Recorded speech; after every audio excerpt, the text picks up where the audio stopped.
they're hyping this up, and Cincinnati is one of the biggest matches in club history.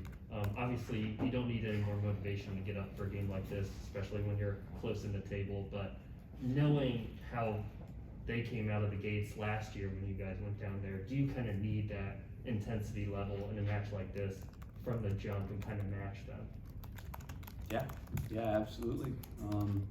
You need that intensity every match, nonetheless, to get points out of the game, to get a result out of the game. So this is no different than any other match. Points are points. Every game's an opportunity to move up the ladder. Obviously, it gets tighter and tighter as the games unwind at the end of the year, and it's a big match. I don't care who we're playing. But I also think it's nice to have that little extra motivation and venom. I'm not worried about the players being motivated and ready. They know it's going to be a battle.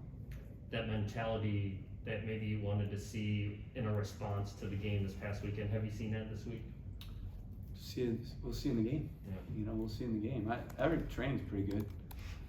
So never have a problem in training where our intensity's good. And like I told you, I would expect our guys to, in the messages and the communications that we've had, I would expect, knowing we're playing Cincinnati, that the players would show their strongest faces for this match.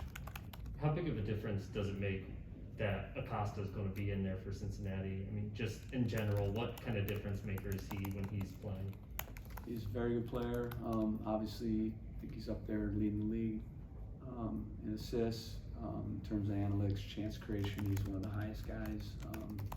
He has a free role in a lot of ways, in that 3-5-2 underneath the two strikers. Those three guys are a handful.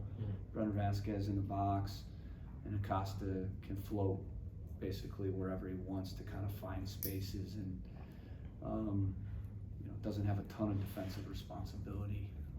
So that allows him to really focus on the attack and hurting the opponent, which he's very good off the dribble. He's very clever in his kind of movement and his ability to find dangerous spaces.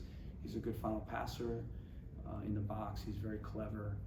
He's got a low center of gravity, extremely quick, and can turn on a dime. So he's a key player. So obviously our midfielders need to do a good job of kind of being aware of where he's at all times. So we talked a lot about that. But I would say we do play a lot of very good players every single week.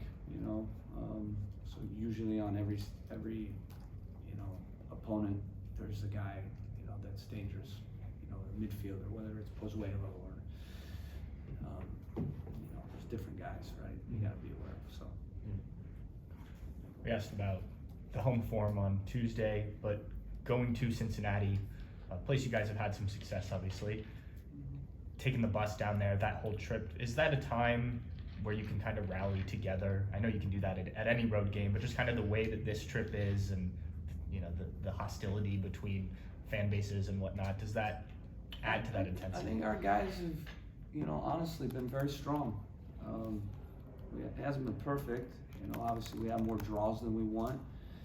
If we would have turned a couple of those draws at home into wins, we'd be up there wins-wise with the top teams in the league at home. I think 7-8 wins is the highest. So if we turned a couple of draws into wins, we'd be where we want. So that's been disappointing to not win more. But I think our mentality's been very strong and very steady. So we don't need to rally anything. Our guys are going to be up for this game. They understand the motivation of the rivalry. They understand the motivation, more important, of our season and where we want to be. But our chemistry's good. I think there's been a lot of fight in this team. And I think that's maybe gotten lost in the shuffle a little bit. But we don't care about that. We just show up and we put our money where our mouth is, and we got to get the job done in this game. Thanks for the time, Coach. Appreciate it. You talked on Tuesday about Will Sands and how he's going to get some more minutes, potentially even making his first senior team start. For him going into the match, what do you say to someone playing in their first match like that? Or is it a situation where you don't have to, because he can go in and play and you don't have to do any extra pep talk or anything like that for him? No, there won't be an extra pep talk, that's for sure. He's obviously been prepared every single day to go in there. He plays left back every day in training. He's played a bunch of games with Crew 2. When he's gone in at left back in the matches we've played him, looks comfortable. So I think he would say that he's been prepared to step in, and I think you saw that every time he's been given the chance to go in. So I think this will be a game a little different in their shape. He'll have to manage the wing back, whether it's Gaddis or Alice Powell, getting pressure to them, but also not exposing wing progression runs or pockets or spaces and seams that Acosta or the strikers will run into. So he's not going to be going against a natural winger, like Araujo. But what I would say is there going to be a tougher matchup than Araujo or Rujo, if that's the pronunciation? I don't think so. That guy's one of the most dangerous players in the league, in my opinion. And 2 games he's gone against him and he's done it extremely well. So he should have a lot of confidence. And I don't need to tell him anything. He's ready. Thank you, Caleb.